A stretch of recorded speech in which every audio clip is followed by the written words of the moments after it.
starting with number 1, McDonnell XF-85 Goblin, United States, 1948.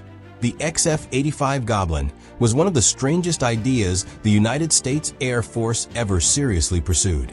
Designed to be carried inside the bomb bay of the massive B-36 Peacemaker and deployed mid-flight as a parasite fighter, the Goblin was meant to give long-range bombers their own personal escort without relying on land-based fighters. The concept was logical on paper. Bombers flying deep into Soviet territory had no fighter coverage, but the execution was a disaster. The tiny egg-shaped aircraft proved nearly impossible to redock with a moving trapeze beneath the mothership, even in calm conditions. Test pilot Ed Schock failed to hook back onto the trapeze multiple times during trials, twice being forced to belly land the aircraft on its skid. The aerodynamics were unpredictable, the cockpit was suffocating, and the aircraft offered almost no combat capability against contemporary Soviet fighters. By 1949, the program was canceled. The Air Force quietly concluded that in-flight refueling for escort fighters was a far more practical solution. 2. Convair XF-92A, United States, 1948. The XF-92 holds a significant place in aviation history as America's first Delta Wing jet aircraft to fly, but it never became the fighter it was designed to be. Convair developed it to explore the aerodynamic potential of the Delta configuration, and while the aircraft successfully demonstrated that Delta wings were viable, it also revealed serious performance limitations. The XF-92A was underpowered, its single Allison J-33 engine producing insufficient thrust to make it competitive as a combat aircraft. Handling at low speeds was difficult, and landing characteristics were considered dangerous for operational pilots. The program served its purpose as a technology demonstrator, but the Air Force had no interest in fielding an aircraft that a Soviet MiG-15 would have outperformed in nearly every category. The lessons learned, however, directly shaped the Convair F-102 Delta Dagger and F-106 Delta Dart, giving the XF-92 a lasting influence despite its own cancellation. 3. Republic XF-91 Thunderceptor, United States, 1949. The XF-91 Thunderceptor was Republic Aviation's attempt to solve one of the defining problems of early jet aviation: poor performance at high altitude. Their unconventional answer was a mixed-power aircraft, combining a General Electric J-47 turbojet with a cluster of 4 rocket motors to dramatically boost climb rate and high-altitude speed. The result was an aircraft that could reach remarkable speeds for its era, becoming the first American fighter to exceed Mach 1 in level flight during testing. But the design came with serious complications. The aircraft featured an inverse tapered wing, wider at the tip than at the root, intended to improve high-altitude lift characteristics, but which created significant aerodynamic challenges. The rocket propulsion system required liquid propellants that were hazardous to handle and complicated to maintain. Operationally, a fighter dependent on rocket fuel for its core performance advantage was a logistical burden no Air Force wanted to sustain. The program was canceled before production, deemed too complex and too costly relative to the performance gains it offered. 4. McDonnell XF-88 Voodoo, United States, 1949. The XF-88 was developed to meet the Air Force's requirement for a long-range penetration fighter, an escort aircraft capable of accompanying bombers deep into hostile territory and surviving the return trip. McDonnell built a sleek, swept-wing aircraft with genuine potential, and during the 1948 fighter fly-off competition, it actually outperformed the Lockheed XF-90. Despite this, the program was canceled when the Air Force abruptly decided the penetration fighter concept itself was no longer a priority. Budget cuts following World War II were gutting procurement plans across every branch, and without institutional commitment to the mission role, the XF-88 had no future. The aircraft itself was not a failure of engineering. It was a casualty of shifting strategy and fiscal austerity. Its design legacy, however, survived. McDonnell engineers used the XF-88 as the direct foundation for the F-101 Voodoo, which did enter service and served the Air Force for years as both a fighter and reconnaissance platform. 5. Lockheed XF-90, United States, 1949. Lockheed entered the penetration fighter competition with the XF-90, a heavily built, swept-wing aircraft designed to absorb punishment over long combat missions. The design philosophy prioritized structural strength to a degree unusual even by military standards. The airframe was deliberately over-engineered for durability. The problem was that this structural weight came at a devastating cost to performance. The XF-90 was badly underpowered, and despite Lockheed fitting afterburning Westinghouse J-34 engines, the aircraft struggled to reach speeds that would be considered acceptable for a frontline fighter. In the fly-off competition against the XF-88, it lost decisively. Even had it won, the performance margins were insufficient for a credible combat aircraft. One of the XF-90 prototypes was later used as a structural test subject at nuclear weapons test sites, where it was exposed to blast effects to assess airframe survivability, an appropriately final chapter for an aircraft built to absorb damage, even if not in the way Lockheed had intended. 6. Douglas F-4D II Skyray variant, United States, 1956. The F-5D Skylancer was a direct evolution of the successful Douglas F-4D Skyray, designed to address the Skyray's performance limitations and carry more capable weapon systems. Douglas developed a cleaner, thinner delta wing and a more powerful engine, producing an aircraft that demonstrated genuinely impressive performance during trials. It was faster than the Skyray, climbed more efficiently, and showed strong potential as a fleet defense interceptor for the United States Navy. Yet it was canceled after only 4 prototypes were built. The Navy had already committed to the Vought F-8U Crusader and was preparing to invest in the F-4H Phantom II program. Maintaining a third advanced fighter type in development was considered financially and logistically untenable. 2 of the surviving Skylancer airframes were transferred to NASA, where they were used by Neil Armstrong and other research pilots for high-speed flight research, a relatively distinguished conclusion for an aircraft that the Navy had simply decided it could not afford. 7. North American F-107 Ultra Sabre, United States, 1956. The F-107 was in many respects a superior aircraft to the F-105 Thunderchief, which ultimately won the tactical nuclear strike competition the 2 designs contested. North American built the Ultra Sabre around a distinctive and controversial design feature. The engine air intake was mounted above and behind the cockpit, a configuration intended to maximize fuselage space for weapons carriage and simplify the forward fuselage structure. The aircraft demonstrated excellent speed and handling characteristics during testing, and some evaluators considered it the better performer. Nevertheless, the Air Force selected the Republic F-105, partly due to production considerations and partly because Convair was already lobbying to redirect the contract. Only 3 F-107 prototypes were built. Like the Skylancer, surviving airframes were transferred to NACA for research purposes. The F-107 remains one of the most frequently cited examples of a genuinely capable American aircraft that was canceled not because it failed, but because its competitor succeeded. 8. Convair F-106X, United States, late 1950s, early 1960s. Following the success of the F-106 Delta Dart, Convair pursued a series of advanced variants and successor designs intended to extend the interceptor's performance envelope into the emerging supersonic era at higher Mach numbers. These proposals envisioned aircraft capable of sustained Mach 3 flight, significantly upgraded radar and missile systems, and extended operational altitude ceilings.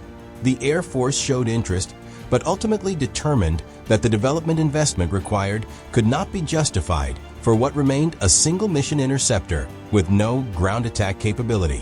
The broader shift in strategic thinking during this period, away from manned interceptors defending the continental United States and toward offensive strike and flexible response, made dedicated high-speed interceptor development a progressively lower priority.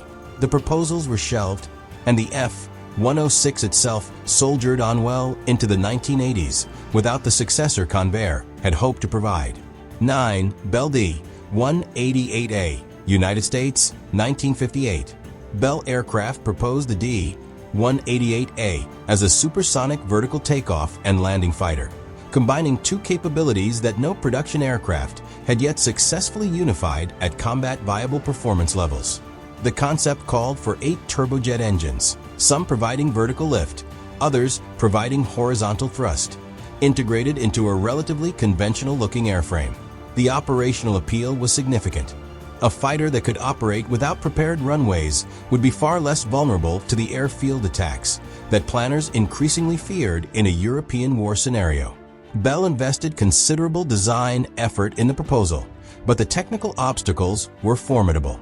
Managing 8 engines across 2 thrust axes while maintaining acceptable combat performance and fuel economy proved analytically intractable with the technology available in the late 1950s. The weight penalty of the additional engines and their associated systems would have compromised speed, range, and payload to unacceptable levels. The project did not progress beyond conceptual design, but it contributed to the broader American interest in VTOL combat aircraft that would eventually produce the more successful 15-15 and influence later tiltrotor development. 10 North American XB-70 Valkyrie escort fighter variant, United States, 1959 to 1961. The XB-70 Valkyrie was originally conceived not only as a Mach 3 strategic bomber, but also as the basis for a Mach 3 long-range interceptor and escort fighter. North American and Air Force planners studied whether a derivative of the massive delta-winged aircraft could be adapted to escort it on deep penetration missions, protecting the bomber from Soviet interceptors at altitudes and speeds that no conventional fighter could match. The concept collapsed under the weight of its own logic. An escort fighter operating at Mach 3 at 70,000 feet would face the same vulnerability to surface-to-air missiles as the bomber it was protecting, and the cost of developing a separate Mach 3 fighter program alongside the already expensive Valkyrie bomber was politically impossible to defend. The Kennedy administration's decision to deprioritize the B-70 program effectively ended all derivative concepts simultaneously.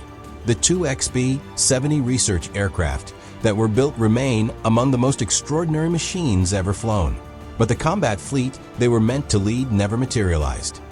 11. Lockheed CL-400 Suntan, United States. The CL-400, known informally as the Suntan, was Lockheed's proposal for a liquid hydrogen-fueled high-altitude reconnaissance aircraft that briefly attracted serious Air Force interest.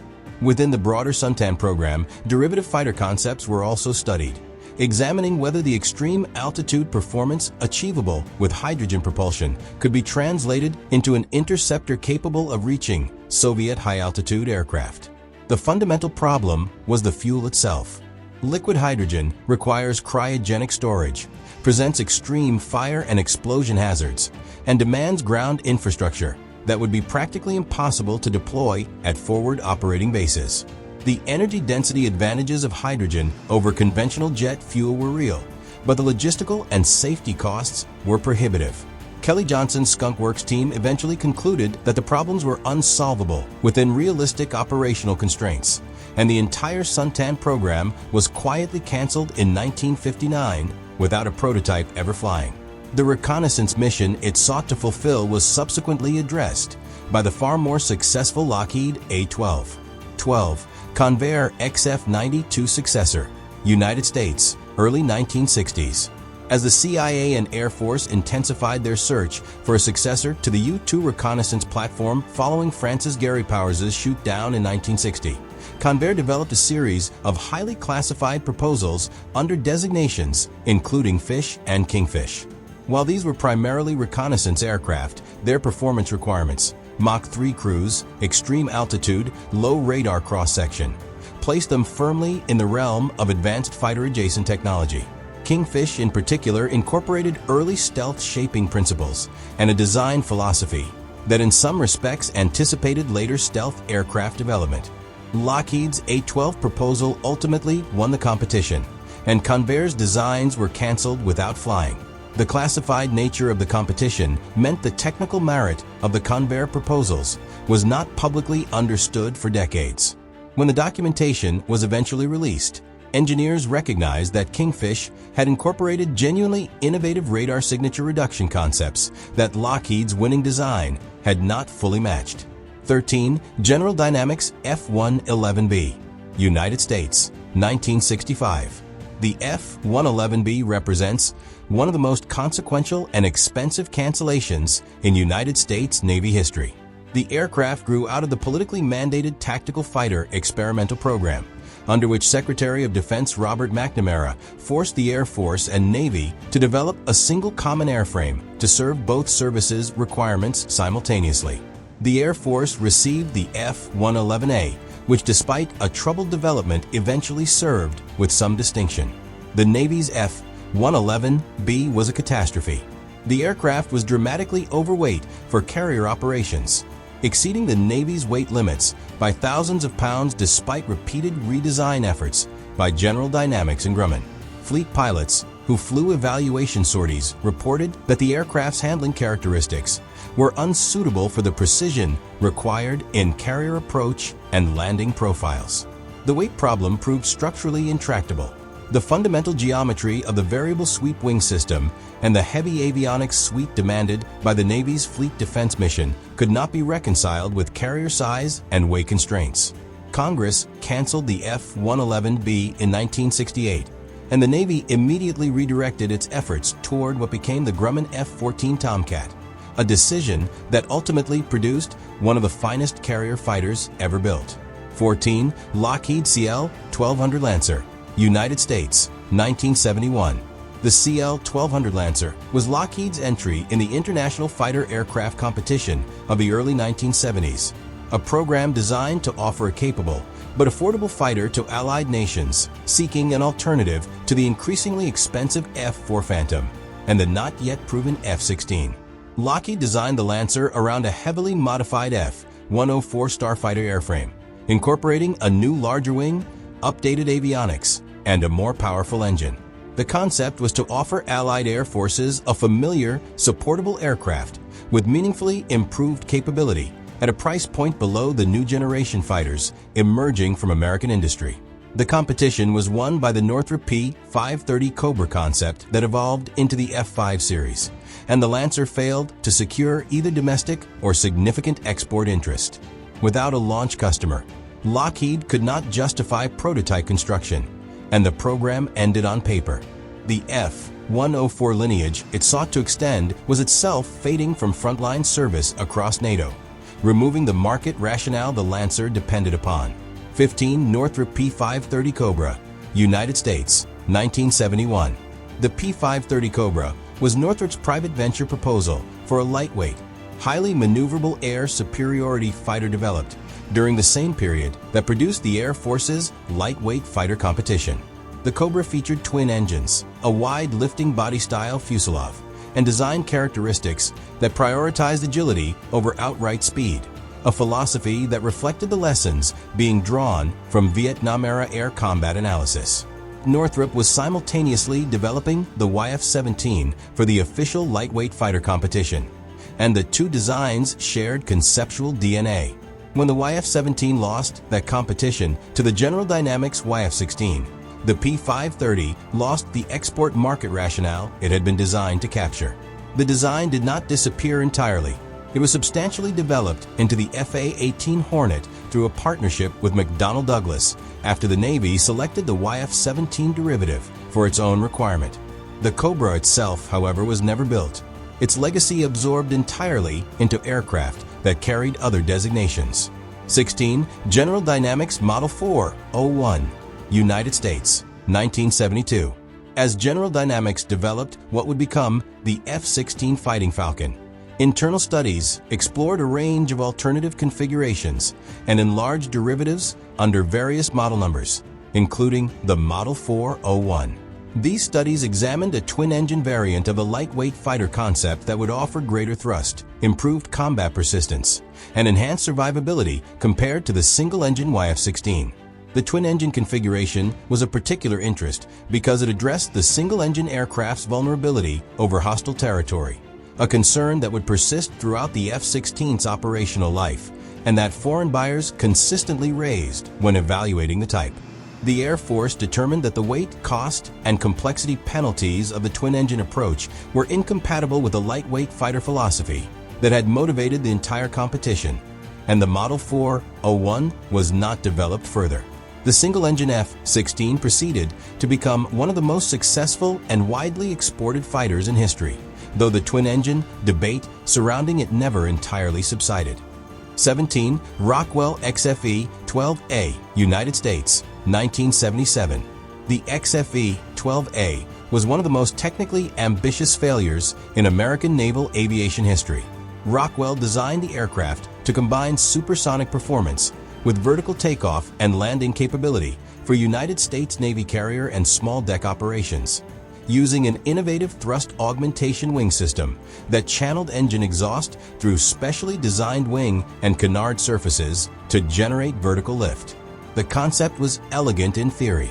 In practice, the system generated only a fraction of the lift it had been designed to produce. Ground tests revealed that the thrust augmenter efficiency was far below the predictions that had made the design viable on paper.